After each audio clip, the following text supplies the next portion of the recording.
أعوذ بالله من الشيطان الرجيم. بسم الله الرحمن الرحيم.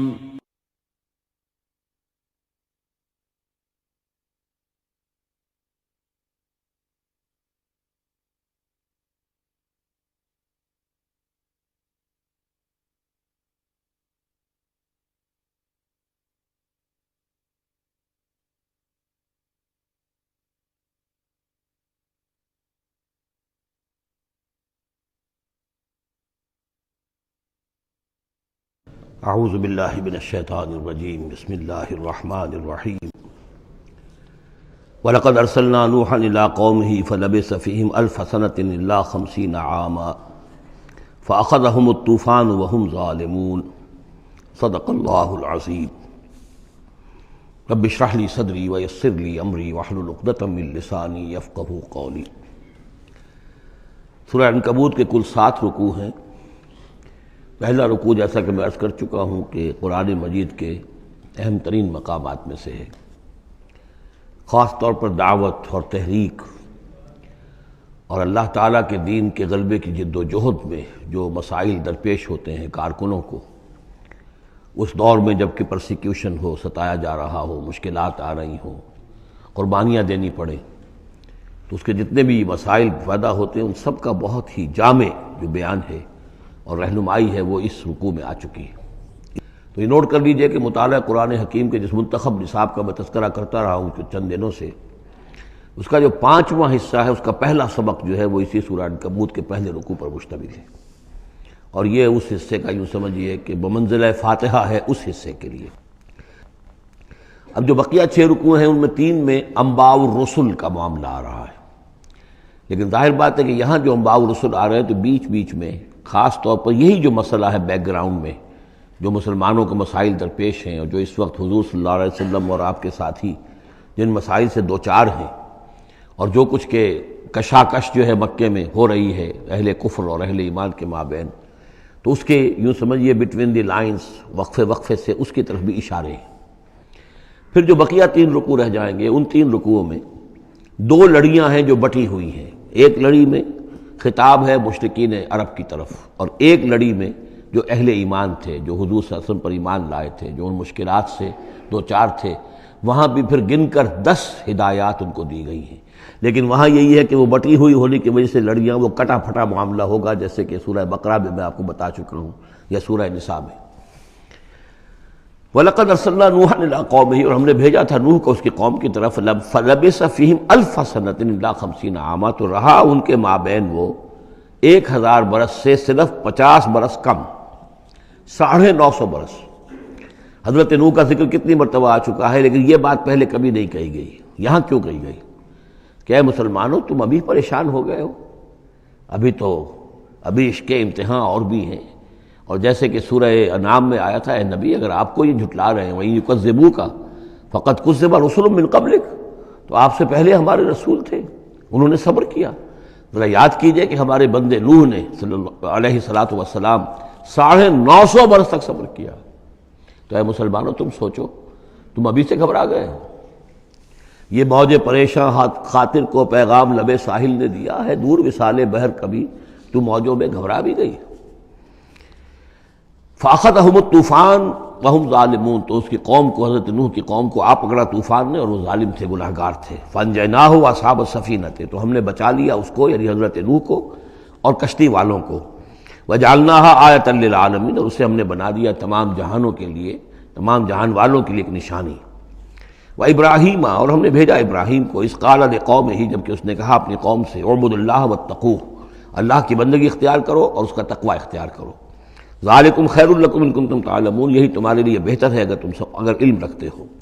انما تعبدون من دون اللہ اوثانا، یہ جن کو تم پوج رہے ہو اللہ کو چھوڑ کر، یہ تو صرف کچھ بت ہیں، ان کے تھان ہیں جو تم نے بنا لیے ہیں۔ وتخلقون افکا، اور تم نے جھوٹ موٹ گھڑا ہوا ہے، یہ اس کی کوئی بنیاد نہیں، کوئی سند نہیں، نہ عقل میں اور نہ ہی کسی اللہ کی اتاری ہوئی کتاب میں۔ ان الذین تعبدون من دون اللہ لا یملکون لکم رزقا، یہ لوگ جنہیں تم پوجتے ہو اللہ کے سوا، وہ تمہیں رزق نہیں دینے کا اختیار رکھتے۔ فابتغوا عند اللہ الرزق، تو رزق تلاش کرو اللہ کے پاس، اللہ سے مانگو رزق، اللہ سے اپنی مشکل کشائی کی درخواست کرو، اللہ سے اپنی حاجت روائی کے لیے دعا کرو، وَاعْبُدُوهُ اور اس کی بندگی کرو، وَاشْكُرُوا لَهُ اور اس کا شکر ادا کرو، الیہ ترجعون یقیناً اسی کی طرف تم لوٹا دیے جاؤ گے۔ اب یہ ذکر حضرت ابراہیم کا کر کر طویل جو ہے ایک جملہ معترضہ آ رہا ہے کہ رخ موڑ دیا گیا ہے اس وقت جو کشاکش ہو رہی تھی حضور کے اور مشرکین مکہ کے درمیان، اب ذکر اس کا ہو رہا ہے۔ وَإِن تُكَذِّبُوا گویا کہ اب خطاب ہو رہا ہے اہل مکہ سے، اور اگر تم جھٹلا رہے ہو فقد کذب امم من قبلکم، تو دیکھو تم سے پہلے بہت سی قوموں نے جھٹلایا، وما علی الرسول الا البلاغ المبین، اور ہمارے رسول پر محمد پر صلی اللہ علیہ وسلم کوئی ذمہ داری نہیں ہے سوائے واضح طور پر اور صاف صاف پہنچا دینے کے۔ اولم یروا کیف یبدی اللہ الخلق ثم یعیدہ، کیا وہ دیکھتے نہیں ہیں کیسے اللہ تعالیٰ تخلیق پہلی مرتبہ کرتا ہے پھر وہ دوبارہ بھی کرے گا۔ ان ذلک علی اللہ یسیر، اور یہ اللہ تعالیٰ پر بہت آسان ہے۔ قل سیروا فی الارض فانظروا، اور تو ان سے کہیے کہ ذرا گھومو پھرو زمین میں اور دیکھو کیف بدا الخلق، کیسے اللہ تعالیٰ پہلے تخلیق کیا ہے اس نے خلق کو، ثم اللہ ینشئ النشأۃ الآخرہ، پھر اللہ اٹھائے گا یا اٹھاتا ہے۔ دنیا میں بھی ہو رہا ہے کہ کھیتی جو ہے وہ ختم ہو گئی، پھر اگلی پھر فصل آ گئی، پھر فصل آ گئی، یہ تو ایک سائیکل چل رہا ہے، اور پھر یہ کہ اللہ تعالیٰ دوسری مرتبہ تمہیں اسی طرح اٹھا دے گا۔ نشأۃ آخرہ جو ہے آخرت کی جو تمہیں اٹھانا ہے وہ اللہ کے اختیار میں ہے۔ ان اللہ علی کل شیء قدیر، یقیناً اللہ ہر شے پر قادر ہے۔ یعذب من یشاء ویرحم من یشاء، وہ جس کو چاہتا ہے عذاب دیتا ہے دے گا، اور جس کو چاہے گا رحم فرمائے گا۔ وإلیہ تقلبون، اور اسی کی طرف تم لوٹا دیے جاؤ گے۔ وما انتم بمعجزین فی الارض، اور تم اسے شکست نہیں دے سکتے زمین میں، ولا فی السماء، نہ آسمان میں، نہ زمین میں کہیں بھاگ کر نہ آسمان میں کہیں بھاگ کر اللہ کو عاجز کر سکتے ہو۔ وما لکم من دون اللہ من ولی ولا نصیر، اور نہیں ہے کوئی تمہارا اللہ کے سوا نہ حمایت، یعنی اللہ کے ورے یا اللہ کے مقابلے میں۔ یہ دون کا لفظ بہت سے معنی دیتا ہے عربی زبان میں، دیکھنا ہوتا ہے کس کانٹیکسٹ میں کیا معنی ہے۔ اس کانٹیکسٹ میں اللہ کے مقابلے میں تمہارا کوئی نہ ولی ہوگا نہ نصیر ہوگا، نہ کوئی حمایتی نہ مددگار۔ والذین کفروا بآیات اللہ ولقائہ، اور جن لوگوں نے کفر کیا اللہ کی آیات کا اور اس سے ملاقات کا انکار کیا، اولئک یئسوا من رحمتی، یہ وہ لوگ ہیں جو میری رحمت سے مایوس ہو چکے ہیں۔ واولئک لہم عذاب علیم، اور ان کے لیے تو دردناک عذاب ہے۔ یہاں یہ جملہ معترضہ ختم ہوا اور اب پھر حضرت ابراہیم کا تذکرہ آ رہا ہے۔ فما کان جواب قومہ، تو نہیں تھا کوئی جواب حضرت ابراہیم کی قوم کا، الا ان قالوا، سوائے اس کے کہ انہوں نے کہا اقتلوہ او حرقوہ، اس ابراہیم کو قتل کر دو یا اسے جلا دو۔ فانجاہ اللہ من النار، تو اللہ تعالیٰ نے انہیں نجات دی آگ سے۔ ان فی ذلک لآیات لقوم یؤمنون، اور یقیناً اس میں نشانیاں ہیں ان لوگوں کے لیے جو ایمان رکھتے ہیں۔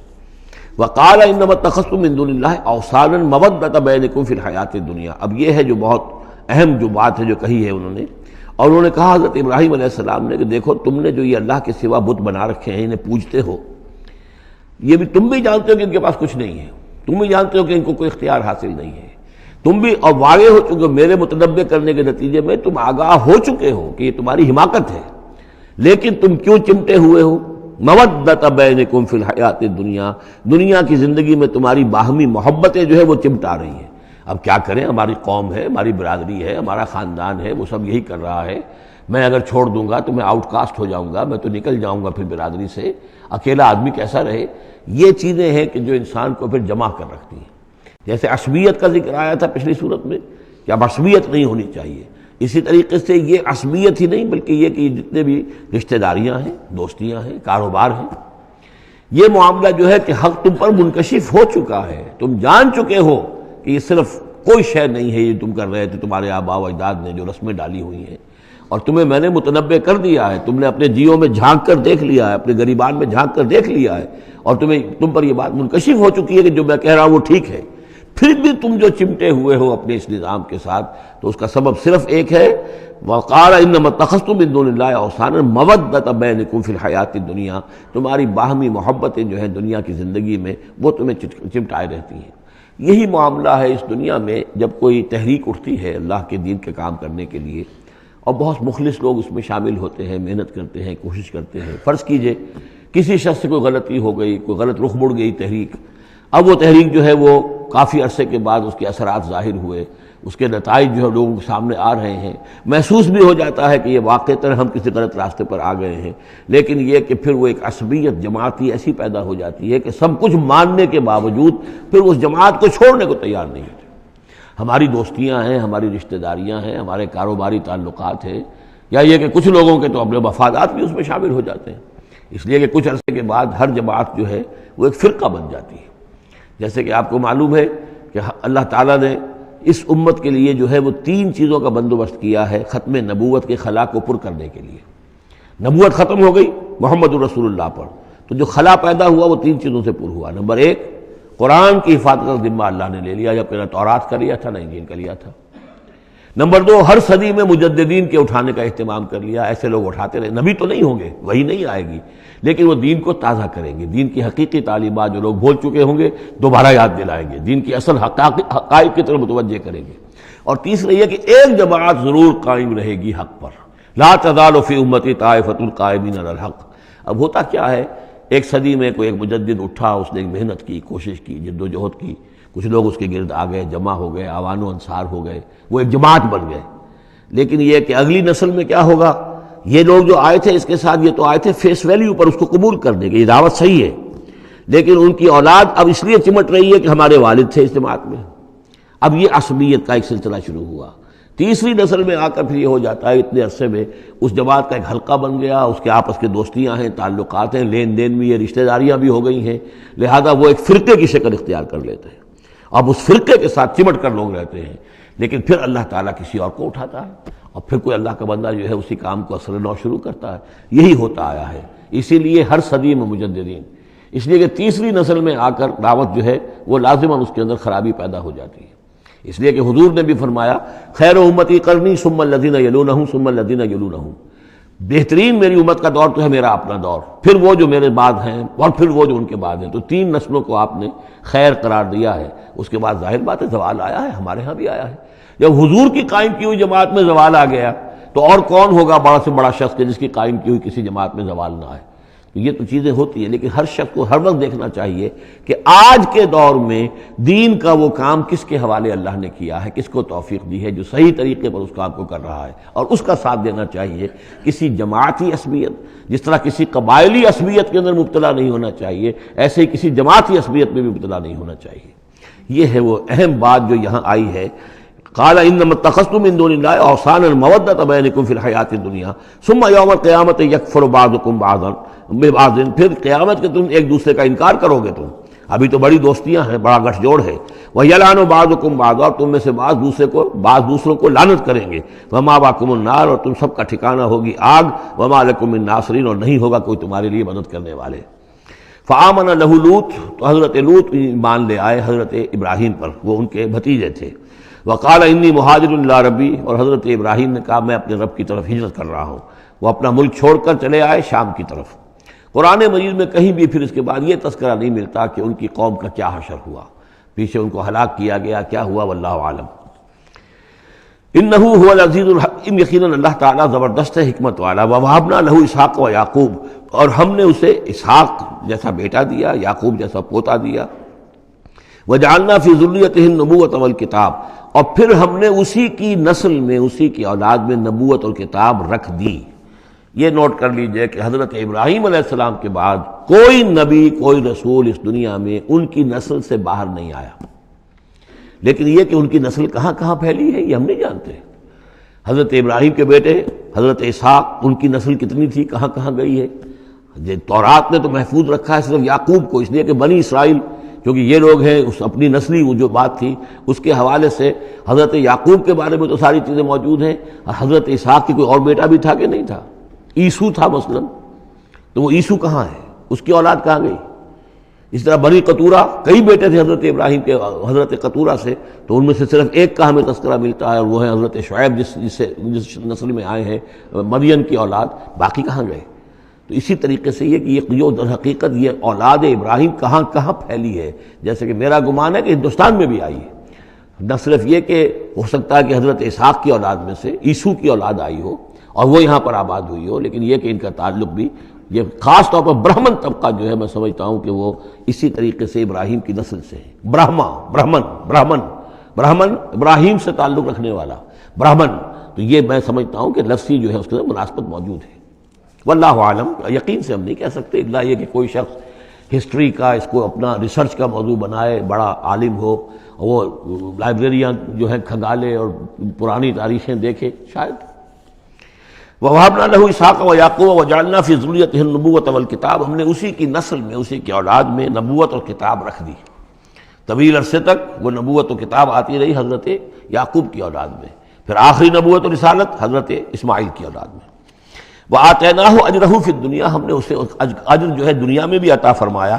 وَإِنَّهُ فِي الْآخِرَةِ لَمِنَ الصَّالِحِينَ، اور یقیناً وہ آخرت میں ہمارے بڑے نیک بندوں میں سے ہیں۔ وَلُوطًا، اور ہم نے لوط کو بھیجا، اذ قال لقومه إنكم لتاتون الفاحشة، جب انہوں نے کہا اپنی قوم سے، یہ جو قوم کہا گیا مجازن، حقیقتاً وہ قوم ان کی نہیں تھی، حضرت لوط جو ہے وہ تو بھیجے گئے ہیں ان شہروں کی طرف، یہی ایک استثناء ہے، ورنہ ہر قوم کی طرف رسول اسی کی امت اسی میں سے بھیجا گیا۔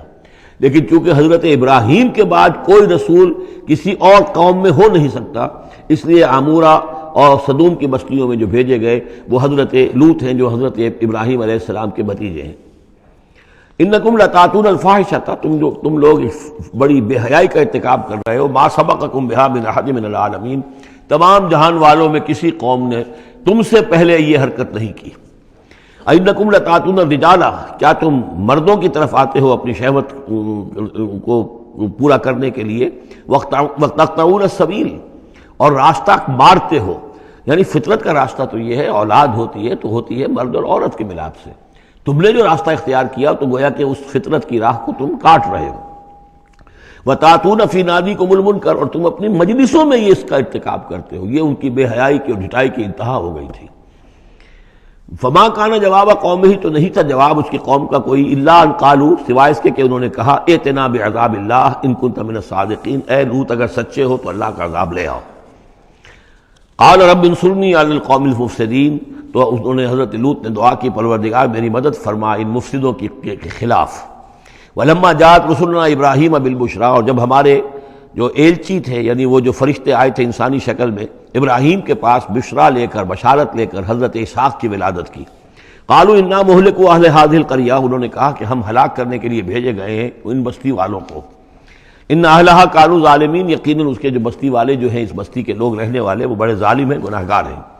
قال ان فیہا لوطا، حضرت ابراہیم نے کہا اس میں تو لوط بھی تو ہے اسی بستی کے اندر۔ قالوا نحن اعلم بمن فیہا، انہوں نے کہا ہمیں خوب معلوم ہے کہ کون کون ہے اس میں۔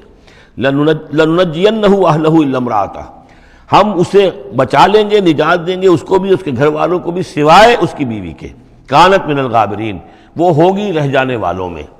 ولما ان جاءت رسلنا لوطا، اور جب وہ ہمارے ایلچی جو ہیں وہ پہنچے حضرت لوط کے پاس، سیء بہم، ان کو دیکھ کر وہ پریشان ہوئے، وضاق بہم ذرعا، اور ان کا دل جو بہت تنگ ہوا، خوبصورت لڑکوں کی شکل میں آئے تھے۔ وقالوا لا تخف ولا تحزن، انہوں نے کہا نہیں آپ نہ کوئی خوف کھائیں اور نہ کوئی رنجیدہ ہوں، انا منجوک واہلک، ہم تو آپ کو نجات دینے کے لیے آئے ہیں اور آپ کے گھر والوں کو، الا امرأتک، سوائے آپ کی بیوی کے، کانت من الغابرین، وہ پیچھے رہنے والوں ہی میں ہے۔ انا منزلون علی اہل هذه القریۃ رجزا من السماء، ہم نازل کرنے والے ہیں اس بستی کے رہنے والوں پر ایک آفت، ایک عذاب آسمان سے، بما کانوا یفسقون، بسبب اس فسق کے اور فجور کے اور گندگی کے جو وہ کر رہے تھے۔ وَلَقَدْ تَرَكْنَا مِنْهَا آیَةً بَيِّنَةً، اور ہم نے چھوڑ دیا اس میں سے، اس بستی میں سے کوئی نشانی جو ہے وہ اس وقت تک موجود ہوگی جب کہ قرآن نازل ہوا ہے، اسی لیے کہ قرآن کہتا ہے بار بار تم گزرتے ہو ان بستیوں کے کھنڈرات کے اوپر سے، بَيِّنَةً لِقَوْمٍ يَعْقِلُونَ، ان لوگوں کے لیے کہ جو عقل سے کام لے۔ وَإِلَىٰ مَدْيَنَ أَخَاهُمْ شُعَيْبًا، اور مدین کی طرف ہم نے بھیجا ان کے بھائی شعیب کو، فقال یا قوم اعبدوا اللہ، اور انہوں نے کہا کہ اے میری قوم کے لوگو اللہ کی بندگی کرو، وارجوا الیوم الآخرہ، اور دیکھو آخرت کے دن کی، قیامت کے دن کی انتظار میں رہو، امید میں رہو، وہ قیامت کا دن آ کر رہے گا۔ ولا تعثوا فی الارض مفسدین، اور زمین میں فساد مچاتے مت پھرو۔ فکذبوہ، تو انہوں نے اس کو جھٹلا دیا، فاخذتہم الرجفۃ، تو انہیں آ پکڑا ایک زلزلے نے، فاصبحوا فی دارہم جاثمین، تو وہ اپنے گھروں کے اندر پڑے رہ گئے اوندھے ہوئے۔ وعادا وثمودا، اسی طرح عاد اور سمود، وقد تبین لکم من مساکنہم، اور تمہیں معلوم ہے کہ ان کے مسکن کہاں تھے، تمہارے لیے واضح ہیں کہاں رہتے تھے یہ، کہاں آباد تھے۔ وزین لہم الشیطان اعمالہم، اور شیطان نے ان کے لیے ان کے برے اعمال کو، مشرکانہ افعال کو مزین کر دیا تھا، اسی میں مگن تھے، خوش تھے۔ فصدہم عن السبیل، اور روک دیا تھا انہیں اللہ کے صحیح راستے سے، صراط مستقیم سے، جو صراط توحید ہے اس سے۔ وَكَانُوا مُسْتَبْصِرِينَ، حالانکہ وہ تھے بہت ہوشیار، بہت غور کرنے والے، سوچنے والے، بڑے دانشور تھے، لیکن یہ کہ یہ بڑے دانشور جو ہے کسی جگہ ایسا بھی ہوتا ہے، بہت بڑا عقل مند انسان جو ہے وہ اپنے ناک کے نیچے کے پتھر سے ٹھوکر کھاتا ہے۔ یہ اور اس کی سب سے بڑی مثال جو ہے وہ ہمارے آج کل کے سائنسدان ہیں، کتنی باریکیاں دیکھ رہے ہیں اس کائنات کی، سب کچھ دیکھ لیا، اللہ نظر نہیں آتا، کہاں سے کہاں دیکھ رہے ہیں، کتنی بڑی بڑی ٹیلیسکوپس ہیں، اور کتنے ٹریلین وہ لائٹ ایئرز کے اوپر دریافت کر رہے ہیں کہ نیا ستارہ وجود میں آ گیا، سب کچھ ہو رہا ہے، لیکن یہ کہ ان تمام چیزوں کو دیکھنے کے باوجود ان کا دماغ اللہ کی طرف منتقل نہیں ہوتا۔ یہ ہے کہ ایک طرف سے اندھے ہیں، ایک آنکھ کھلی ہے، ایک آنکھ اندھی ہے۔ تو اگرچہ وہ بھی تھے بڑے ہوشیار، مستبصرین، یعنی استبصار جو ہے یہ باب استفعال، دیکھنا، بڑے غور سے دیکھا کرتے تھے، مشاہدہ کرتے تھے، آبزرو کرتے تھے، سب کچھ تھے، باقی سب کچھ نظر آیا انہیں، ڈھونڈنے والا ستاروں کی گزرگاہوں کا اپنے افکار کی دنیا میں سفر کر نہ سکا، وہ ساری جو ہے وہ ستاروں کی گزرگاہیں جو ہے ان کی تحقیق ہو رہی ہے، لیکن یہ کہ میں خود کون ہوں، کہاں سے آیا ہوں، کہاں جا رہا ہوں، میری زندگی کا مال کیا ہے، اس کا مقصد کیا ہے، بس پیدا ہونا، کھانا پینا، جانوروں کی طرح رہنا اور ختم ہو جانا۔ Is that all? Is death the end of our existence? کیا موت پر ہمارے وجود کا خاتمہ ہو جائے گا؟ تو کیا زندگی ہوئی، عمر دراز مانگ کے لائے تھے 4 دن، 2 آرزو میں کٹ گئے، 2 انتظار میں، کتنا وقت تو گزر گیا، بچپن کے اندر ابھی فہم ہی نہیں تھا، لڑکپن ہے، اس کے بعد نوجوانی ہے، اس کے کچھ اپنے ہی اور جو ہے اس کی کیفیات ہوتی ہیں، جب ذرا ہوش اور شعور آیا ہے، ایک ذرا ہوش میں آنے کے خطا کار ہیں ہم، اور اس کے بعد پھر بڑھاپا آ گیا، اور اس کے بعد جو ہے کہ لا یعلم من بعد علم شیئا، بس یہی زندگی ہے، یہ اشرف المخلوقات ہے، یہ مسجود ملائک کی زندگی یہ ہے؟ نہیں، اصل زندگی تو ہے تو اسے پیمانہ امروز و فردا سے نہ ناپ، جاویداں پہ ہم دواں ہر دم جواں ہے زندگی، وہ زندگی تو ابدی ہے۔ یہ تو اس کا چھوٹا سا حصہ علیحدہ کر کے ایک امتحانی وقفہ بنا دیا ہے، اسے ایک امتحانی وقفہ ہے، 3 گھنٹے کا نہیں، 30 سال کا صحیح، بس اس کے علاوہ کچھ نہیں، کوانٹیٹیو فرق ہے، کوالٹیٹیو نہیں۔ وَقَارُونَ وَفِرْعَوْنَ وَحَامَانَ، اور ہلاک کیا ہم نے قارون کو بھی اور فرعون کو بھی اور حامان کو بھی، وَلَقَدْ جَاءَهُم مُوسَىٰ بِالْبَيِّنَاتِ، ان کے پاس موسیٰ آئے تھے واضح تعلیمات لے کر، فَاسْتَكْبَرُوا فِي الْأَرْضِ، انہوں نے زمین میں تکبر کیا، وَمَا كَانُوا سَابِقِينَ، لیکن یہ کہ وہ ہماری پکڑ سے بچ کر نکل جانے والے نہیں تھے، ہم سے آگے نہیں نکل سکتے تھے۔ فَكُلًّا أَخَذْنَا بِذَنبِهِ، ہم نے سب کو پکڑا ان کے گناہوں کی پاداش میں۔ فَمِنْهُمْ مَنْ أَرْسَلْنَا عَلَيْهِمْ حَاصِبًا، تو ان میں وہ بھی تھے کہ جن پر ہم نے ایسی زوردار ہوا بھیجی جس میں پتھراؤ تھا، وہ ہوا جو ہے ان پر پتھراؤ کر رہی تھی، تو یہ قوم لوط پر بھی ہوا ہے، اور بعض حضرات کے نزدیک قوم عاد پر بھی، سخرها علیہم 7 لیال و8 ایام حسوما فتری القوم فیہا صرعا، ایک ایسی تیز آندھی آئی ہے، 7 راتیں اور 8 دن چلتی رہی کہ اس نے اٹھا کر پٹخا ہے، اور اس میں وہ کنکر بھی تھے، وہ بلٹس کا کام کر رہے تھے، جو چھوٹے اور سے بڑے پتھر تھے وہ کام کر رہے تھے میزائلز کا، تو یہ سب کے سب ہلاک ہو گئے۔ فمنہم من ارسلنا علیہ حاصبا ومنہم من اخذته الصیحہ، اور ان میں سے وہ بھی تھے کہ جن کو ایک چنگھاڑ نے آ پکڑا، یہ سمود اور اہل مدین تھے۔ ومنہم من خسفنا به الارض، ان میں وہ بھی تھے کہ جنہیں ہم نے زمین میں دھسا دیا، یہ قارون کا معاملہ ہے جو سورہ قصص میں آ چکا ہے۔ ومنہم من اغرقنا، اور وہ بھی تھے جنہیں ہم نے غرق کر دیا، اور غرق کرنے کے 2 طریقے ہوئے، ایک تو یہ کہ جو قوم آباد تھی، قوم نوح جہاں تھی وہی غرق کیا، وہی کا وہی، لیکن یہ کہ ایک یہ ہے کہ فرعون کو اور اس کے فوج کو اور لاؤ لشکر کو ان کے محل سے نکال کر، ان کے شہروں سے نکال کر لا کر اور دریا سمندر میں غرق کیا۔ وما كان الله ليظلمهم، لیکن اللہ تعالیٰ ان پر ظلم کرنے والا نہیں تھا، ولكن كانوا انفسهم يظلمون، بلکہ یہ تو وہ خود اپنے اوپر ظلم کر رہے تھے۔ مثل الذين اتخذوا من دون الله اولیاء كمثل العنكبوت، یہ بھی اس حصے کی ان 3 رکوعوں کی بڑی اہم آیت ہے، تمثیل ہے، مثال ان لوگوں کی کہ جنہوں نے اللہ کے سوا کسی کو اپنا حمایتی بنا رکھا ہے۔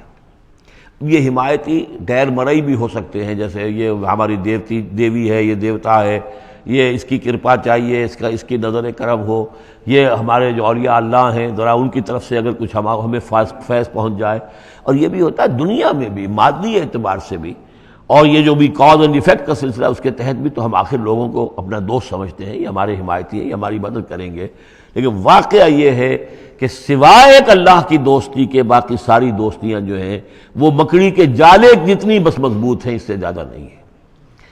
مثل الذین اتخذوا من دون اللہ اولیاء کا مثل العنکبوت، جن لوگوں نے اللہ کو چھوڑ کر کسی اور کو اپنا پشت پناہ اور مددگار بنایا ہے، کسی اور پر توکل ہے، کسی اور پر سہارا ہے، امریکہ ہماری مدد کرے گا۔ وہ جو کچھ 71 میں ہوا وہ آپ کو معلوم ہے، وہ بیڑا اس کا جہاز بھی آ رہا تھا، لیکن یہ کہ کوئی مدد ہماری نہیں کی گئی، کوئی نہیں ہے، کوئی کسی کا سہارا بننے والا نہیں ہے۔ سہارا تو اگر کوئی ہے تو وہ اللہ ہے، لیکن اس کو تم نے چھوڑ دیا، اس کو سہارا نہیں بنایا۔ مثل الذین اتخذوا من دون اللہ اولیاء کمثل العنکبوت اتخذت بیتا، یہ بکری بھی تو ایک گھر بناتی ہے، جالا بناتی ہے۔ وَإِنَّ أَوْهَنَ الْبُيُوتِ لَبَيْتُ الْعَنكَبُوتِ، اور سب جانتے ہیں کہ تمام گھروں میں سب سے زیادہ کمزور گھر وہ اس مکڑی کا گھر ہے۔ لَوْ كَانُوا يَعْلَمُونَ، کاش کہ انہیں معلوم ہوتا۔ إِنَّ اللَّهَ يَعْلَمُ مَا يَدْعُونَ مِن دُونِهِ مِن شَيْءٍ، اللہ خوب جانتا ہے کہ جس کو یہ پکار رہے ہیں اللہ کے سوا کوئی شے ہے ہی نہیں۔ وَهُوَ الْعَزِيزُ الْحَكِيمُ، اور وہ زبردست ہے حکمت والا۔ وَتِلْكَ الْأَمْثَالُ نَضْرِبُهَا لِلنَّاسِ وَمَا يَعْقِلُهَا إِلَّا الْعَالِمُونَ، اور یہ مثالیں ہیں کہ جو ہم لوگوں کے لیے بیان کرتے ہیں لیکن نہیں سمجھتے ان سے مگر وہی لوگ کہ جو علم رکھنے والے ہیں۔ خلق اللہ السماوات والارض، اللہ تعالیٰ نے آسمان اور زمین تخلیق فرمائے، بالحق، حق کے ساتھ۔ ان فی ذلک لآیۃ للمؤمنین، یقیناً اس میں نشانی ہے اہل ایمان کے لیے۔ اب یہ جو بقیہ 3 رکوع ہیں 21ویں پارے میں آ رہے ہیں، یہ جیسا کہ میں نے عرض کیا اس میں 2 لڑیاں ہیں بٹی ہوئی۔ ایک لڑی ہے خطاب اہل ایمان سے، یہاں ایک جگہ آپ کو مل جائے گا کہ براہ راست خطاب بھی ہے، یا عبادی الذین آمنوا، یا ایھا الذین آمنوا والا جو ہے کہ جو مدنی صورتوں میں جو خطاب کا صیغہ ہے وہ تو یہاں بھی نہیں آیا، لیکن براہ راست خطاب کیا ہے۔ لیکن یہ کہ اگر گنتی کریں گے تو کچھ 10 احکام اور دیے گئے ہیں ان لوگوں کو جو دین کے لیے کسی محنت کے اندر جد و جہد میں، اس کو غالب کرنے کی کسی کوشش میں، اس کی تحریک میں، اس کی دعوت میں لگے ہوئے ہوں، اور اس میں ان کے لیے مصائب ہوں، مشکلات ہوں، تکالیف ہوں، پریشانیاں ہوں، تو ان کے لیے کیا ہدایات ہیں۔ سب سے پہلی ہدایت 100 ہدایتوں کی ایک ہدایت، اتل ما اوحی الیک من الکتاب، تلاوت کرتے رہا کرو اس شے کی جو وحی کی گئی ہے آپ کی جانب کتاب میں سے۔ یہی ہم پڑھ چکے ہیں سورہ کہف میں بھی، وَاتْلُ مَا أُوحِیَ إِلَيْکَ مِن کِتَابِ رَبِّکَ لَا مُبَدِّلَ لِکَلِمَاتِهِ وَلَن تَجِدَ مِن دُونِهِ مُلْتَحَدًا۔ وہی بات، سب سے بڑا سہارا بندہ مومن کا کیا ہے؟ اللہ پر جتنا یقین ہوگا، اللہ پر جتنا بھروسہ ہوگا، اللہ سے جتنا تعلق ہوگا اتنا ہی صبر کرے گا۔ وَاصْبِرْ وَمَا صَبْرُكَ إِلَّا بِاللَّهِ، اور اللہ کے ساتھ تعلق کا سب سے بڑے ذریعہ یہ قرآن مجید ہے۔ طرفوا بِأَيْدِيكُمْ وَطَرَفُوا بِيَدِ اللَّهِ، اس کا ایک سرا تمہارے ہاتھ میں ہے، ایک سرا اللہ کے ہاتھ میں ہے۔ القرآن حبل اللہ الممدود من السماء إلى الأرض، حضرت عبداللہ ابن مسعود کی روایت کردہ حدیث ہے، حضور نے فرمایا یہ اللہ کی رسی ہے، مضبوطی کے ساتھ تھام لو اس کو، یہ تنی ہوئی ہے زمین سے آسمان تک۔ تو واعتصموا بحبل اللہ جمیعا، تو اس کے لیے یہ کہ قرآن پڑھا کرو۔ اتل ما اوحی الیک من الکتاب واقم الصلاۃ، اور قرآن کے بعد نمبر 2 نماز قائم کرنا۔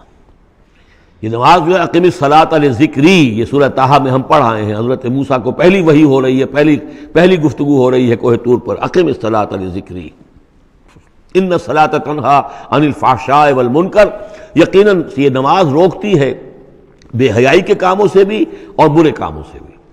وَلَذِکْرُ اللَّهِ اکبر، اور جان لو اللہ کا ذکر سب سے بڑی شے ہے۔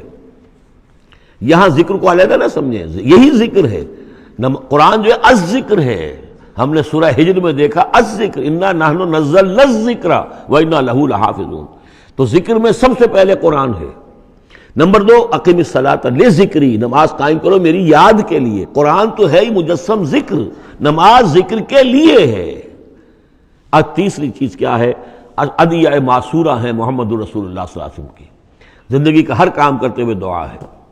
آپ بیت الخلاء میں داخل ہو رہے ہیں تو دعا ہے، نکل رہے ہیں تو دعا ہے، گھر سے باہر جا رہے ہیں دعا ہے، گھر میں داخل ہو رہے ہیں دعا ہے، شیشہ دیکھا ہے تو دعا ہے، کپڑے بدلے ہیں دعا ہے، ہر کام کیجئے وہ، لیکن یہ کہ آپ کا اس وقت اللہ کے ساتھ ذہنی رشتہ قائم رہتا ہے۔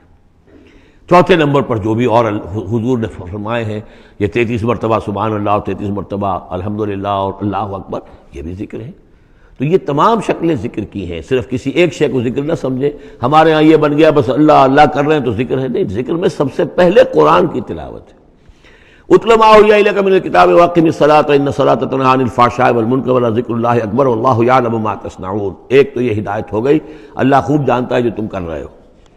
دوسری ہدایت ولا تجادلوا اہل الکتاب الا باللتی احسن، جنہیں پہلے تم سے کتاب دی گئی تھی ان سے جھگڑا مت کرو مگر بہترین طریقے پر، ان سے بات کرو تو بڑے ہی اسلوب سے کرو، خوبصورتی سے کرو، بات کو سمجھانے کے لیے کرو، ان کی توہین نہ ہو کہ جذبات کو آپ بھڑکنے نہ دیں، ان میں حمیت جاہلی جو ہے اپنی امکانیت تک تو کوشش کریں کہ وہ بھڑکے نہ، باقی پھر وہ جو کرتے ہیں اللہ کے ہاں وہ ذمہ دار ہوں گے، لیکن ان سے گفتگو کرو تو بڑے عمدگی کے ساتھ کرو۔ الا الذین ظلموا منہم، سوائے ان کے جو ان میں سے ناانصافی پر تل گئے ہوں۔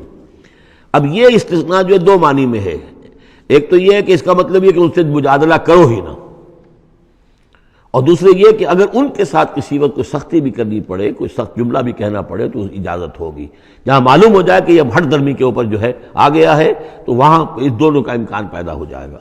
وَقُولُوا، لیکن تمہیں ان سے کہنا کیا ہے یہ بھی سمجھ لو، تاکہ اب اس کو یہ سمجھیے کہ یہ ہمیں مسلمانوں میں جب کام کرنا ہے، مسلمان سو گئے ہیں، بھول گئے اپنے سبق کو، انہیں یاد دلانا ہے تو اسی انداز میں انہیں یاد دلانا ہے۔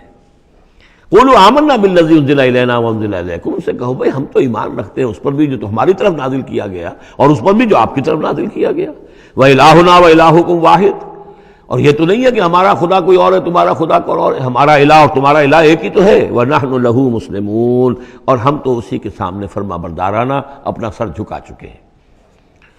وَكَذَلِكَ أَنزَلْنَا إِلَيْكَ الْكِتَابَ، اے نبی اسی طرح ہم نے آپ کی جانب بھی کتاب نازل کی ہے، فَالَّذِينَ آتَيْنَاهُمُ الْكِتَابَ يُؤْمِنُونَ بِهِ، تو وہ لوگ جنہیں ہم نے کتاب دی ہے، یہود و نصارہ، ان میں بھی وہ لوگ ہیں جو اس پر ایمان لائیں گے یا جو ایمان لا رہے ہیں، جیسا کہ ہم پڑھ چکے ہیں کہ وہ آئے تھے کچھ لوگ جو حبشہ سے ایک وفد کی شکل میں، اور مکے والوں نے انہیں ستایا بھی، استہزاء بھی کیا، لیکن وہ لوگ وہ تھے جو پہلے حضرت عیسیٰ پر ایمان رکھتے تھے، عیسائی تھے، اور اب محمد پر بھی ایمان رکھتے ہیں، تو اللہ تعالیٰ نے ان کو دوہرا اجر دیا، مرتين۔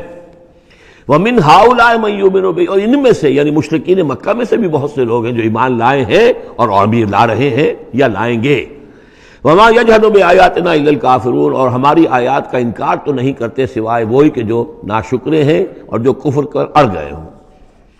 اب ایک اور دیکھیے دلیل، اب یہ حصہ جو ہے یہ دوسری ڈوری آ گئی کہ جس میں روئے سخن جو ہے مشرکین کے ساتھ رد و قضا والی بات ہے۔ وَمَا كُنْتَ تَتْلُو مِن قَبْلِهِ مِن كِتَابٍ، ارے نبی آپ تو اس سے پہلے، اس قرآن کے آپ پر نازل ہونے سے پہلے آپ کوئی کتاب پڑھتے ہی نہیں تھے، آپ دنیاوی اعتبار سے پڑھے ہوئے آدمی ہیں ہی نہیں، آپ نے تعلیم حاصل کی نہیں، لکھنا پڑھنا سیکھا نہیں۔ وَلَا تَخُطُّهُ بِيَمِينِكَ، نہ ہی آپ اپنے داہنے ہاتھ سے کچھ لکھتے تھے، کوئی کتاب لکھتے تھے، نہ پڑھتے تھے نہ لکھتے تھے۔ اِذًا لَارْتَابَ الْمُبْطِلُونَ، تو اس شکل میں تو ان کو جو اس کو باطل قرار دے رہے ہیں یہ لوگ جو جھوٹے کہہ رہے ہیں محمد کو، اس شکل میں تو پھر ان کے پاس کوئی کا کوئی شک کرنے کی گنجائش ہو جاتی کہ یہ بڑا لکھنے پڑھنے والے آدمی تھے، مشق کرتے کرتے بہت اچھی چیزیں بھی لکھنے لگے ہیں، اب ان کی زبان جو ہے منج گئی ہے، قلم جو ہے وہ منج گیا ہے، لہذا اب قرآن جیسی شے بھی تصنیف کر لی انہوں نے۔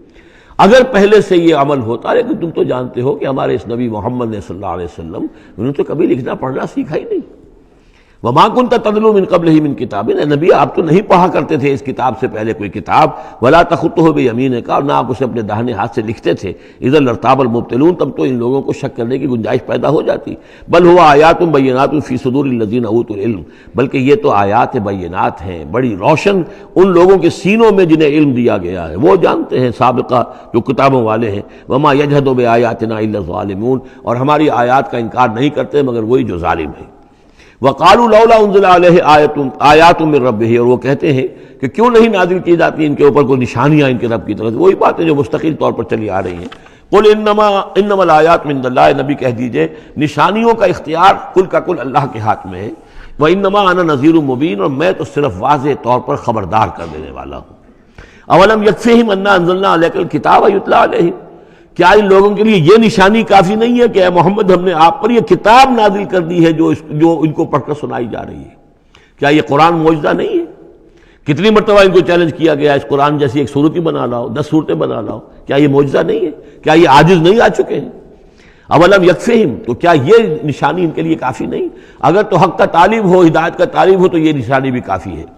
اولم یکفہم انا انزلنا علیک الکتاب یتلی علیہم ان فی ذلک لرحمۃ وذکری لقوم یؤمنون، یقیناً اس میں رحمت ہے اور یاد دہانی ہے، تذکیر ہے ان لوگوں کے لیے کہ جو مانتے ہیں۔ قل کفی باللہ بینی و بین شہیدا بینکم شہیدا، کہہ دیجئے میرے اور تمہارے درمیان اللہ کافی ہے بطور گواہ، وہ جانتا ہے کہ اس نے مجھے رسول بنایا ہے، وہ جانتا ہے کہ قرآن اس نے مجھ پر نازل کیا ہے۔ یعلم ما فی السماوات والارض، وہ جانتا ہے جو کچھ کہ آسمانوں میں ہے اور زمین میں ہے، والذین آمنوا بالباطل، اور وہ لوگ جو باطل پر ایمان رکھتے ہیں، وکفروا باللہ، اور اللہ کا کفر کرتے ہیں، اولئک هم الخاسرون، یقیناً وہی لوگ ہوں گے جو خسارے پانے والے ہیں۔ وَيَسْتَعْجِلُونَكَ بِالْعَذَابِ، یہ جلدی مچا رہے ہیں کہ لے آؤ عذاب، وَلَوْلَا أَجَلٌ مُّسَمًّى، اور اگر پہلے سے ایک وقت معین طے نہ ہو چکا ہوتا، لَجَاءَهُمُ الْعَذَابُ، تو پھر ان پر عذاب آ چکا ہوتا، وَلَيَأْتِيَنَّهُمْ بَغْتَةً، اور وہ ان پر آئے گا تو اچانک آئے گا، وَهُمْ لَا يَشْعُرُونَ، اور انہیں پتہ بھی نہیں ہوگا۔ یستعجلونک بالعذاب، یہ نبی پھر دوبارہ یہ الفاظ آئے، نوٹ کیجئے، بہت لطیف بات ہے، یہ عذاب کی جلدی مچا رہے ہیں۔ وَإِنَّ جَهَنَّمَ مُحِيطَةٌ بِالْكَافِرِينَ، حالانکہ جہنم ان کا احاطہ کر چکی ہے۔ یہ ایسے ہی ہے کہ جیسے کسی شہر کے باہر دشمن آ چکا ہو اور اس نے محاصرہ کر لیا ہو، شہر والوں کو پتہ ہی نہ ہو۔ تو اس طریقے سے وہ چونکہ غیر مرئی ہے، جہنم نظر نہیں آ رہی، ورنہ حقیقت میں تو جہنم ان کا احاطہ کر چکی ہے۔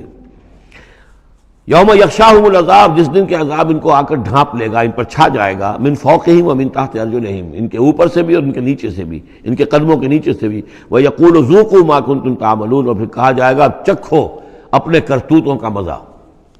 اب یہاں وہ تیسری ہدایت آ رہی، دو پہلے میں نے گنوائی تھی، اتل ما اوحی الیک من کتاب ربک، من الکتاب واقم الصلاۃ ان الصلاۃ تنہی عن الفحشاء والمنکر ولذکر اللہ اکبر، دوسری ولا تجادلوا اہل الکتاب الا بالتی ہی احسن الا الذین ظلموا منہم۔ اب دیکھیے تیسری، یا عبادی الذین آمنوا ان ارضی واسعۃ فایای فاعبدون، اے میرے وہ بندو جو ایمان لائے ہو۔ پورے مکی قرآن میں یہ آیت ہے براہ راست خطاب، یا آئے گی آگے چل کر یا عبادی الذین اسرفوا علی انفسہم، بس یا ایھا الذین آمنوا، یہ مکی مدنی دور کی اصطلاح ہے۔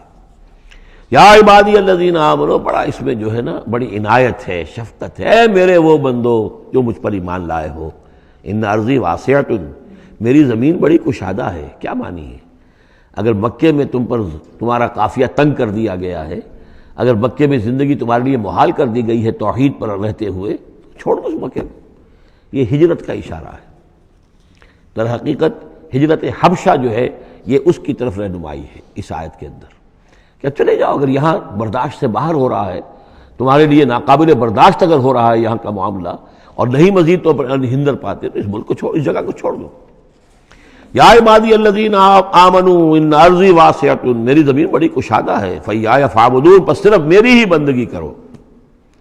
چوتھی ہدایت، کل نفس ذائقۃ الموت، دیکھو موت تو آنی ہی آنی ہے، آج آ جائے کل آ جائے، آج نہ آئے کل آ جائے گی۔ آخر عمار اور یاسر کو ابو جہل نے اگر فرض کرو کہ ذبح کر دیا ہے، تو فرض کیجئے کہ چند دن اور جیتے تو موت تو پھر بھی آنی تھی نا۔ تو کل نفس ذائقۃ الموت، اگر یہ بات ذہن میں رہے کہ موت تو آنی ہی آنی ہے، آج نہیں تو کل، تو پھر بھی انسان جو ہے اس کے اندر ہمت بنی رہے گی کہ میں خام خواہ اپنی زندگی بچانے کے لیے حق کو چھوڑوں اور باطل سے ساز باز کروں، اس سے مصالحت کروں۔ ثم الینا ترجعون، اور پھر تم ہماری طرف لوٹا دیے جاؤ گے۔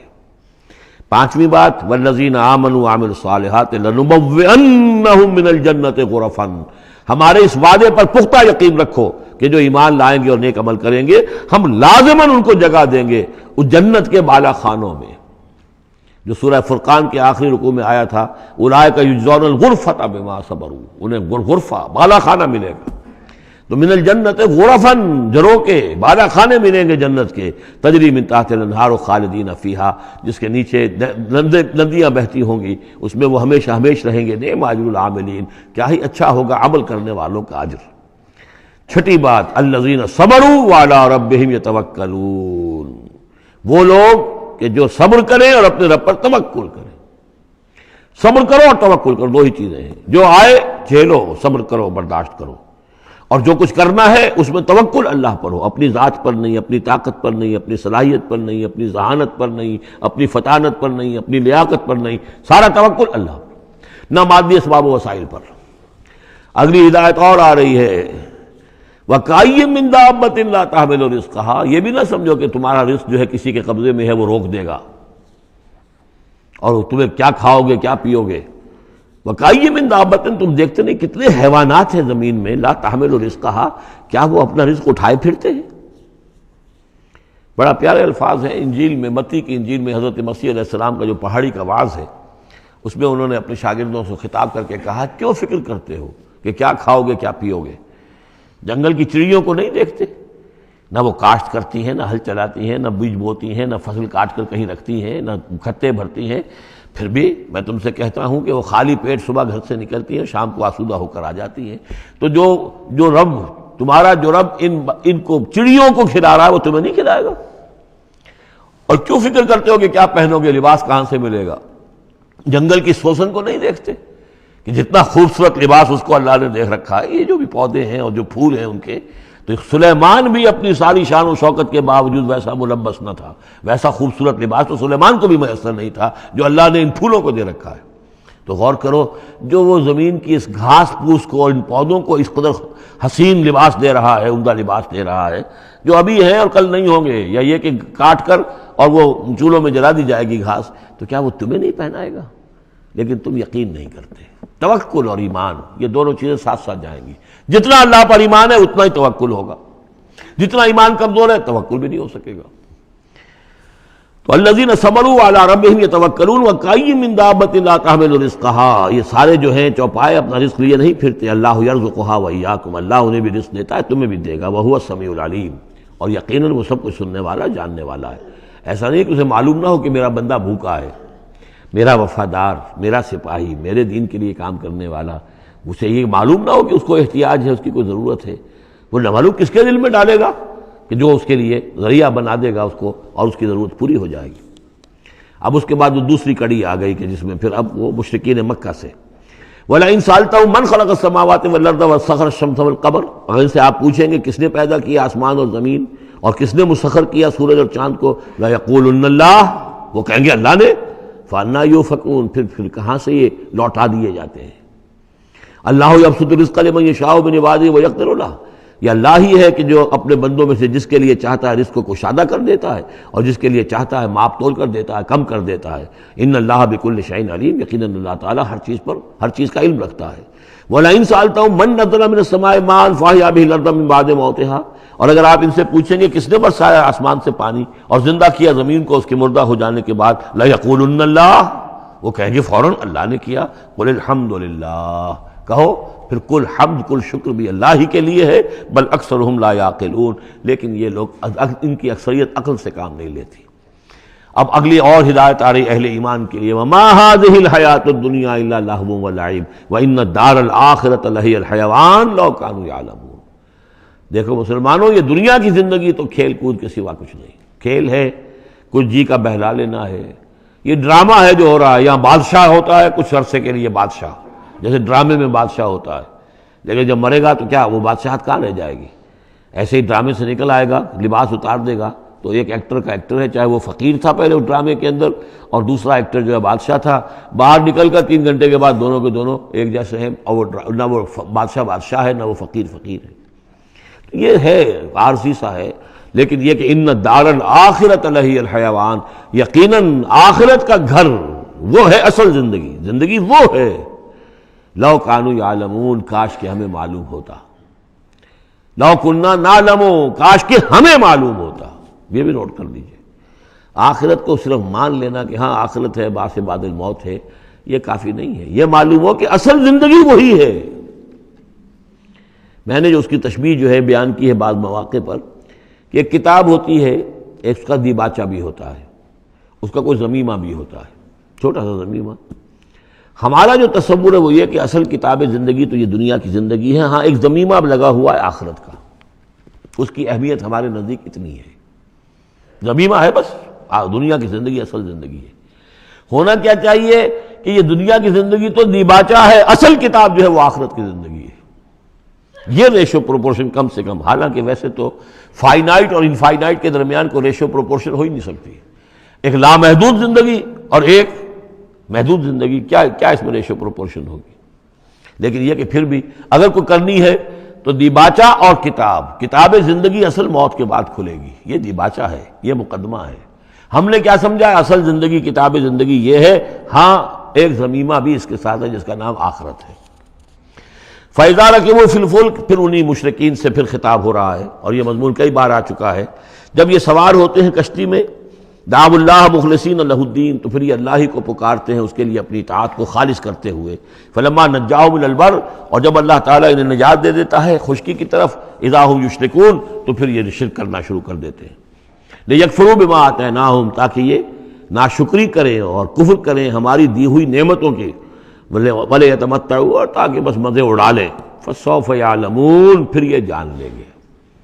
الہاکم التکاثر حتی زرتم المقابر کلا سوف تعلمون ثم کلا سوف تعلمون. اصل حقیقت تو اس وقت کھلے گی. اولم یروا انا جعلنا حرما آمنا، یہ پھر اہل ایمان سے کہا جا رہا ہے کیا یہ دیکھتے نہیں کہ ہم نے حرم کو ان کے لیے امن کی جگہ بنا دیا ہے. وَيُتَخَطَّفُ النَّاسُ مِنْ حَوْلِهِمْ، اور لوگ جو ہیں اچک لیے جاتے ہیں ان کے ارد گرد سے. باقی عرب کے اندر تو امن و امان تھا ہی نہیں. أَفَبِالْبَاطِلِ يُؤْمِنُونَ وَبِنِعْمَةِ اللَّهِ يَكْفُرُونَ، تو کیا یہ باطل پر ایمان رکھتے ہیں اور اللہ کی نعمت کا یہ کفران کر رہے ہیں. وَمَنْ أَظْلَمُ مِمَّنِ افْتَرَىٰ عَلَى اللَّهِ كَذِبًا أَوْ كَذَّبَ بِالْحَقِّ لَمَّا جَاءَهُ، اس شخص سے بڑا ظالم اور کون ہوگا جس نے کوئی چیز گھڑ کر اللہ کی طرف منسوب کر دی، اور اسی طرح وہ شخص کہ جس نے اللہ کی طرف سے آئے ہوئے حق کی تکذیب کر دی جبکہ اس کے پاس آیا. یہ دونوں ہم بدن جرم ہیں. یعنی اگر میں جھوٹ موٹ قرآن جو ہے خود تصنیف کر کے اللہ کی طرف منسوب کر رہا ہوں تو مجھ سے بڑا ظالم اور گناہ گار کوئی نہیں. لیکن یہ بھی سوچ لو اگر واقعتاً یہ اللہ کا کلام ہے جو میں تمہارے سامنے پیش کر رہا ہوں اور تم اس کی تکذیب کر رہے ہو تو تم سے بڑا ظالم کوئی نہیں. الیس فی جہنم مثوی للکافرین، تو کیا جہنم ہی میں ٹھکانہ نہیں ہے ان کافروں کا. اور آخری آیت جو ہے پھر اسی سیغے میں لنہدین والذین جاہدوا فینا، اہل ایمان کی دلجوئی کے لیے گھبراؤ نہیں، پریشان نہ ہو. والذین جاہدوا فینا لنہدینہم سبلنا، وہ لوگ کہ جو ہماری راہ میں جہاد کریں، محنت کریں، کوشش کریں، جد و جہد کریں، قربانیاں دیں، اظہار کریں، انہیں مطمئن رہنا چاہیے ہمارا پختہ وعدہ ہے، مؤکد وعدہ ہے، ہم لازماً ان کی رہنمائی کریں گے اپنے راستوں کی طرف. لنہدینہم سبلنا وان اللہ لمع المحسنین، اور یقیناً اللہ تعالیٰ ساتھ ہے اہل احسان کے، جو اللہ تعالیٰ کے پر ایمان اور یقین اس درجے کا رکھتے ہوں اور اس کے لیے تن من دھن لگانے کے لیے تیار ہوں، تو اللہ ان کے ساتھ ہے. یعنی اللہ کی نصرت ساتھ ہے، اللہ کی مدد ساتھ ہے، اللہ کی تائید ساتھ ہے. سورۃ الروم، بسم اللہ الرحمن الرحیم. الف لام میم، غلبت الروم فی ادنی الارض وهم من بعد غلبهم سیغلبون فی بضع سنین للہ الامر من قبل ومن بعد ویومئذ یفرح المؤمنون بنصر اللہ ینصر من یشاء وهو العزیز الرحیم. وعد اللہ لا یخلف اللہ وعدہ ولکن اکثر الناس لا یعلمون. یہ سورہ روم جو ہے اس میں آغاز میں جو مضمون آیا ہے وہ اس اعتبار سے بہت اہم ہے کہ ایک تاریخی پس منظر بھی ہے اس کا، اور ایک بہت بڑی پیشن گوئی تھی کہ جو ان آیات میں کی گئی تھی کہ جو پھر صحیح ایگزیکٹلی جیسے کہ پیشن گوئی اللہ نے کی تھی ان آیات میں وہ پوری ہوئی. یہ آپ ذہن میں رکھیے کہ بہت طویل عرصے تک، کئی 100 برس تک تاریخ کے اندر، جب یہ ایرانی امپائر بنی ہے کہ خسرو سے سائرس کے زمانے سے 2500 سال پہلے جو بادشاہ تھا ذوالقرنین، تو ایک بڑی سلطنت یہ تھی اور دوسری بڑی سلطنت جو تھی وہ سلطنت روما تھی. سلطنت روما کا سب سے بڑا حصہ تو خیر روم جو یورپ کے اندر تھا، لیکن یہ کہ یہ ترکی کا پورا علاقہ اور مغربی میڈیٹرینین کے ساتھ ساتھ جو ساحل ہے یہ ان کے پاس ہوتا تھا. ان دو حکومتوں میں جیسے سی سو ہوتا ہے، جھولا جھول رہی تھی تاریخ. کبھی ایرانیوں میں کوئی زوردار طاقتور بادشاہ اٹھا باصلاحیت، اس نے حملہ کیا اور رومیوں کو دھکیل دیا وہ یورپ کے اندر اور ایشیا خالی کرا لیا. کبھی رومیوں میں کوئی زبردست طاقتور کوئی بادشاہ اٹھا جو کہ جس کے اندر صلاحیت تھی، وہ آ کر ایرانیوں کو دھکیلتا ہوا پیچھے لے جاتا تھا. تو اس طریقے سے یہ سی 100 جو ہے یہ کئی 100 برس تک جاری رہا.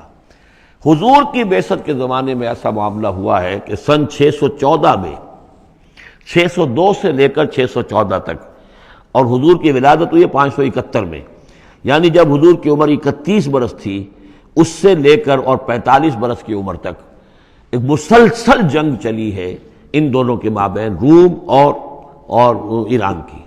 لیکن سن 614 میں ایک بڑی زبردست شکست دی کیخسرو پرویز، کیخسرو ثانی وہ اپنے آپ کو کہتا تھا. پہلا کیخسرو تو تھا ذوالقرنین اور ثانی میں ہوں. اب بہرحال یہ ایک بڑا باصلاحیت حکمران تھا. اس نے شکست دی ہے رومیوں کو بہت بری طرح. شام میں اب یہ چونکہ رومی عیسائی ہو چکے تھے، سن 300 عیسوی میں یہ عیسائی ہو چکے تھے. یروشلم ان کا مقدس مقام تھا لیکن نام رکھا ہوا تھا ایلیا. سن 70 میں جو یروشلم کو انہوں نے برباد کیا تھا، تو اس کے بعد ہیڈریان ایک رومن امپرر تھا جس نے کہ دوبارہ آباد کیا یروشلم کو، اور لیکن اس کا نام بدل دیا. اب یروشلم نہیں تھا یہ، اس کا نام تھا ایلیا.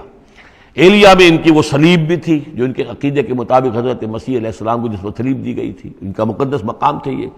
ان سب سے بھی ان کو کھدیڑ دیا، تقریباً ترکی سے بھی نکال دیا. استنبول جو ہے قسطنطنیہ، اس پر بھی اندیشہ ہوا کہ شاید ایرانی حملہ کر دیں گے. اس حد تک رومیوں کا حال پتلا ہو گیا. اب ہو یہ رہا تھا کہ جو عرب میں مکے میں ادھر حضور کی دعوت ہے، شروع ہو چکی ہے، 5 برس ہو گئے حضور کو دعوت دیتے ہوئے، یا یہ کہ 15 برس ہونے کو آئے ہیں. لیکن ہوتا یہ تھا کہ یہ مشرکین مکہ یہ سمجھتے تھے کہ ایرانی تو ہمارے بھائی ہیں، وہ مشرک ہیں، آتش پرست ہیں، اور یہ نصرانی جو ہیں، یہ عیسائی جو ہیں، یہ مسلمانوں کے قریب تر ہیں، اس لیے کہ یہ عیسیٰ کو ماننے والے، موسیٰ کو ماننے والے، تو یہ لوگ جو ہیں ان سے قریب ہیں. تو وہ بغلے میں جا رہے تھے کہ مسلمانوں تمہارے جو ساتھی ہیں یا تم جیسے جو لوگ ہیں، تمہارے قریب کے لوگ پٹ رہے ہیں، دیکھو ہمارے ساتھی جو ہیں وہ بڑے فتح مند ہو رہے ہیں، وہ آگ کے پوجنے والے، وہ مشرک جو نہ موسیٰ کو مانتے ہیں، نہ عیسیٰ کو مانتے ہیں، نہ تورات کو مانتے ہیں، نہ انجیل کو مانتے ہیں، انہوں نے تمہارے ان ساتھیوں کو کس طریقے سے کھدیڑ دیا ہے، شکست دی ہے. تو اس پر مسلمانوں کو صدمہ ہوا. اس پر یہ آیات نازل ہوئی کہ اگرچہ اس وقت تو فی الواقع صورت کی بن گئی ہے، لیکن چند ہی سالوں کے اندر یہ صورت بدل جائے گی، اور یہ کہ رومیوں کو غلبہ حاصل ہو جائے گا. یہ پیشن گوئی کی گئی. اس پر پھر حضرت ابوبکر صدیق نے کسی کافر مشرک سے ایک شرط بھی مان لی کہ اگر یہ قرآن کی پیشن گوئی درست ثابت ہوئی تو تم مجھے 100 اونٹ دو گے، اور اگر غلط ثابت ہوئی تو پھر میں تمہیں 100 اونٹ دوں گا. لیکن حضور انہوں نے کیا تھا، شاید 3-4 سال کی کا یہ عہد کیا تھا. حضور نے کہا نہیں، بضع کا لفظ آ رہا ہے اس میں کہ چند سالوں کے اندر، بضع کا لفظ جو ہے وہ 9 تک اطلاق ہوتا ہے، تو 9 سال کو رکھو، اور شرط جو ہے دوبارہ اپنی اس 9 سال کے حوالے سے اونٹوں کی تعداد بھی بڑھا دی گئی، لیکن یہ کہ پھر شرط کی مدت 9 سال ہو گئی. لیکن 9 سال کے 9ویں سال ہی وہ جو ہے وہ جو پیشن گوئی قرآن کی تھی کہ وہ صحیح ثابت ہوئی. ہرقل جو تھا، ہرقل اعظم، اس نے پھر لمبا چکر دیا، بجائے اس راستے سے آنے کے وہ بحیرہ کیسپین کی طرف سے ہو کر، پیچھے سے ہو کر آیا ہے، اور سرپرائز اٹیک کیا اس نے ایران پر، اور بڑی زبردست شکست دی ایران کو، اور اپنی شکست کا بدلہ چکا لیا، اور یہ سارا علاقہ شام وغیرہ کا جو ہے وہ اس نے واگزار کرا لیا. اور وہی تھا زمانہ جب کہ مسلمانوں کو میدان بدر میں فتح حاصل ہوئی. تو یہ شکست، 2 خوشیاں جمع ہو گئی مسلمانوں کے لیے، کہ ایک تو یہ کہ جو ان کے قریب تر تھے یعنی عیسائی، ان کو فتح حاصل ہو گئی مشرکین کے ساتھ کے مقابلے میں، کہ جو مشرکوں سے قریب تر تھے، آتش پرست تھے. دوسرے یہ کہ خود انہیں فتح حاصل ہو گئی، فتح مبین، الفرقان آ گیا بدر کا. اس کا ذکر ہے ان آیات میں. الف لام میم، غلبت الروم، رومی مغلوب ہو گئے، فی ادنی الارض، قریب کی سرزمین میں. وہ جغرافیہ تو آپ کو دکھایا تھا نقشہ، جزیرہ نماء عرب، اور اس کے اوپر ایک طرف شام ہے، ایک طرف عراق ہے، اور ادھر عراق کے ساتھ میں ایران ہے. تو قریب جزیرہ نماء عرب سے قریب ترین ممالک ہیں. فی ادنی الارض، قریب کے ملک میں رومی غالب آ گئے. لیکن وہم من بعد غلبہم سیغلبون، وہ اپنی اس مغلوبیت کے بعد ان قریب دوبارہ غالب آئیں گے. فی بضع سنین، چند سالوں میں. اور یہ بضع کا لفظ جو ہے یہ 9 تک پر اس کا اطلاق ہوتا ہے، 10 سے کم 9. تو حضور نے اسی لیے کہا کہ 9 سال، چونکہ تم شرط مان رہے، اور شرط اس وقت تک شرط لگانا حرام قرار نہیں دیا گیا تھا. ابھی نہ جوئے کی حرمت آئی ہے، نہ شراب کی حرمت آئی ہے، اس لیے اس میں آپ کوئی تعجب نہ کریں کہ حضرت ابوبکر نے شرط لگائی. تو فرمایا الف لام میم، غلبت الروم فی ادنی الارض وهم من بعد غلبہم سیغلبون فی بضع سنین للہ الامر من قبل ومن بعد. اللہ ہی کا اختیار تھا، اللہ ہی کے ہاتھ میں تھا سارا معاملہ، پہلے بھی اور بعد میں بھی. وَيَوْمَئِذٍ يَفْرَحُ الْمُؤْمِنُونَ، اس روز اہل ایمان خوشیاں منائیں گے. ایک خوشی تو اس کی ہوگی کہ عیسائیوں کو فتح ہو گئی آتش پرستوں پر، اور بے نصر اللہ ہے، اللہ کی مدد بھی آئے گی ان کے پاس.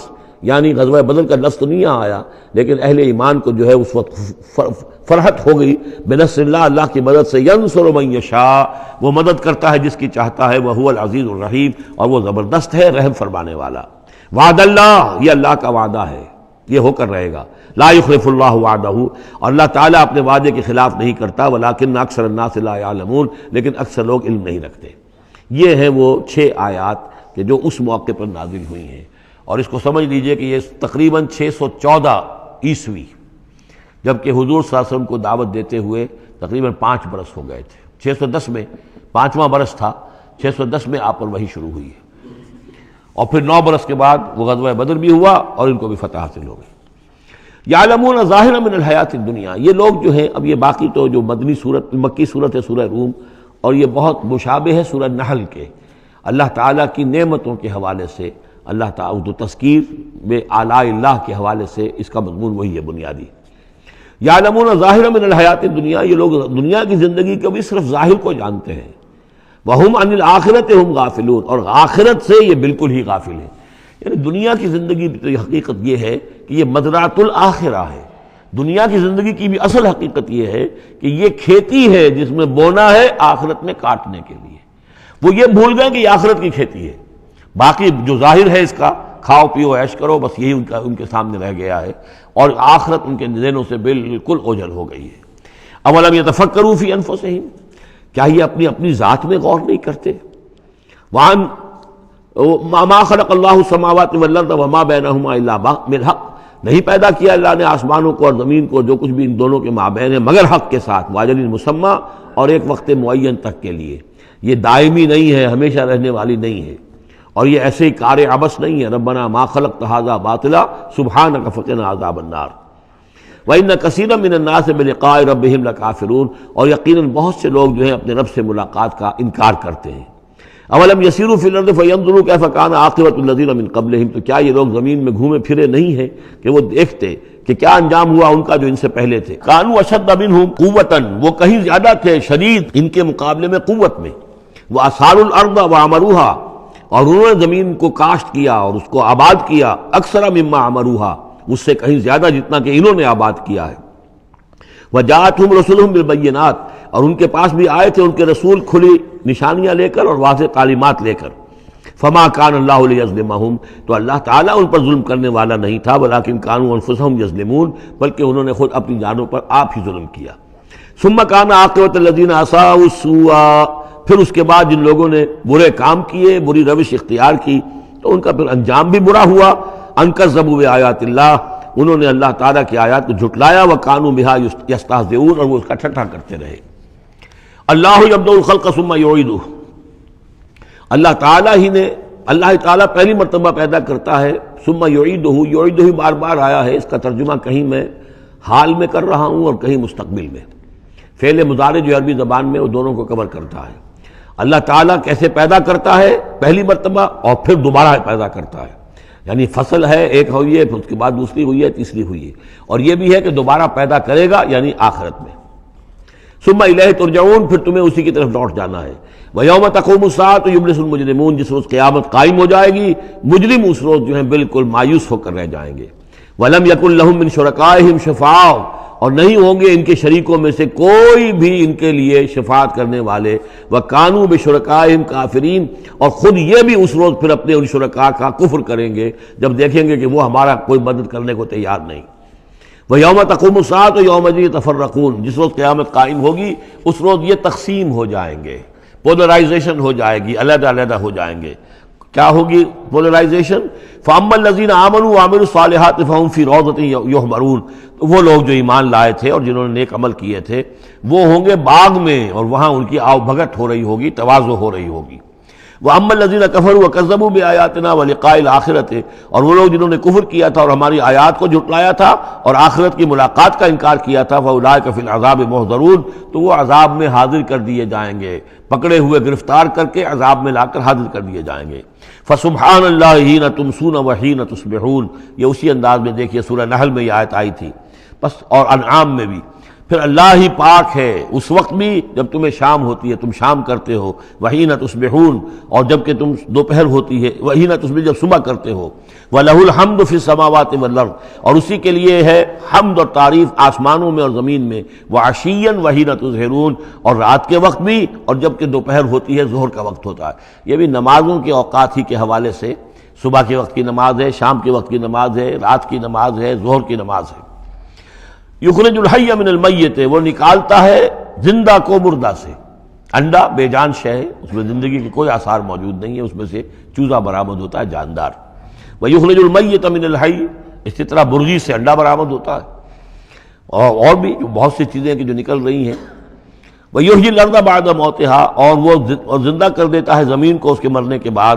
وَكَذَلِكَ تُخْرَجُونَ، اور اسی طریقے سے تم کو بھی نکال لیا جائے گا قبروں سے، زمین میں جہاں تم دفن ہوگے، جہاں تمہارے اجزاء تحلیل ہو چکے ہوں گے، لیکن اللہ تعالیٰ اسی طریقے سے اس مردہ زمین میں سے جیسے فصل نکال لیتا ہے تمہیں نکال لے آئے گا۔ بارک اللہ لی ولکم فی القرآن العظیم ونفعنی وإیاکم بالآیات والذکر الحکیم۔